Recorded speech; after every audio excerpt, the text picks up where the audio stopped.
Hey guys, today I wanted to go over some basic toy making techniques, specifically how to start and end a toy. So the top where you would connect it to the cage and the bottom where you would be ending it. So I wanted to show a few of my favorites, and of course you can always just do a loop, but if you want to make it prettier than that or you want to make it more interesting, then I'll show you a couple of my favorite techniques.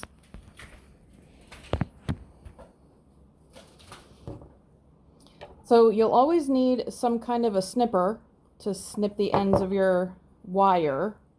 And you'll need something that you can grab onto the ends of the wire because it's, well, in my opinion, it's too hard to do it with your fingers. And then we've got various kinds of wire, but make sure that it's either aluminum, nickel plated, or stainless steel. If anything you ever put into your bird cage starts to rust or tarnish, take it out immediately, replace it with something that isn't rusted or tarnished. And specifically, it's best to have metals that can't. So that's why stainless steel, nickel plated, or aluminum are the best to use. So let's get a little piece of wire.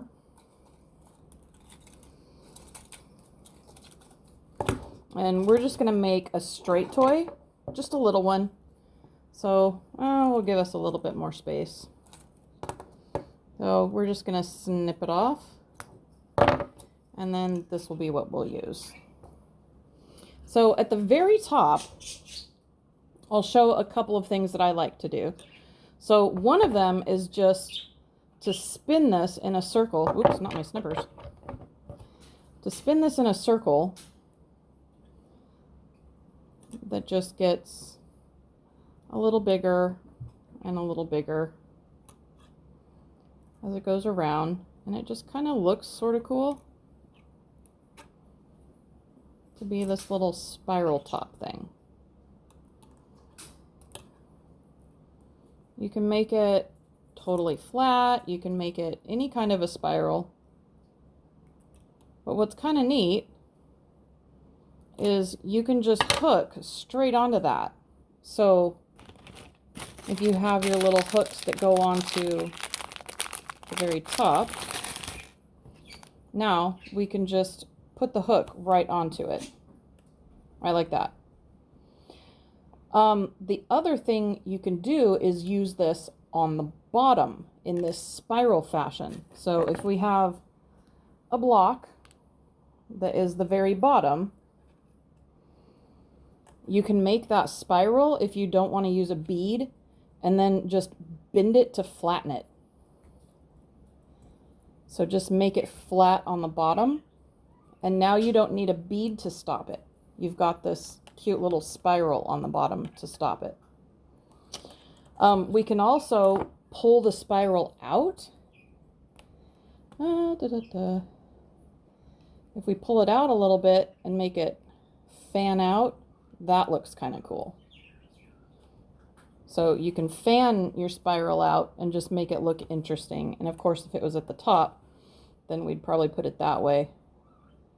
Fan it out, and now you have this cool looking spiral at the top or the bottom of your toy. I'm hoping you can see that well. I got a good backdrop. Just a spiral to stop the toy, because you have to have something at the top and the bottom. Okay, so let's see here. The other thing that's one of my favorites is, let's say this is the top of the toy. We've built our toy all the way through here, and now we want to stop the top of it. So one of my favorite things to do is to make the loop. That's what's going to hook into whatever hook you're using for the top of your cage. And then, well, let's actually put something up there. So there's the top. If we go down like this and then spiral this thing around, it looks really awesome. So we'll hold the top and we'll just keep wrapping it around and making this twisted spiral. out of the top. I hope you can see that. It's really important to make sure that your very, very ends aren't sticking out anywhere that could be dangerous. So once we get this spun around a few times, we're going to bend it.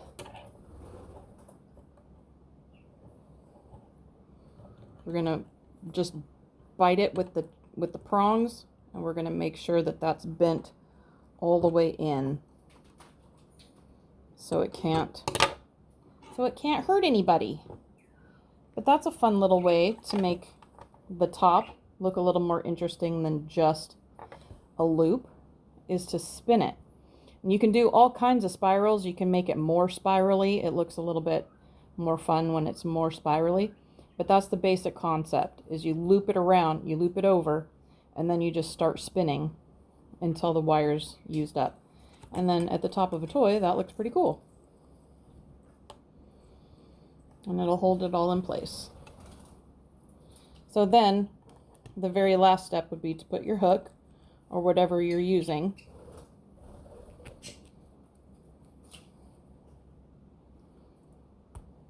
to hang it at the top of the cage. So, there you go. There's a couple of my favorites. If the toy actually has, like, let's say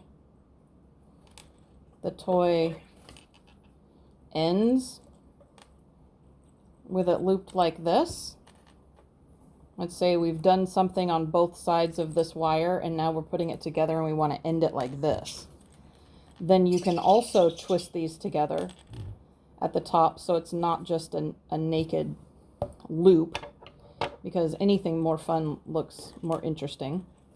So then we could just twist this like a twisty tie at the top. Oh yeah. And now we've got something more interesting at the top as well. So that's kind of fun. I'll probably make more videos and show different kinds of techniques, but specifically today I just wanted to show how you can do things a little bit more fun or interesting for the starts and the ends of your toys. And remember, it's the bottom of the toy that needs to have some kind of end so the toy doesn't just fall off. A lot of times you might incorporate a bead in here, but if you don't want to waste a bead, you can always just do something fun and then spin it around and end it that way, if that's the bottom. Okay? I hope you guys learned something, and as always, ask questions if you have any, and I will do my best to answer them. All right, have a good night.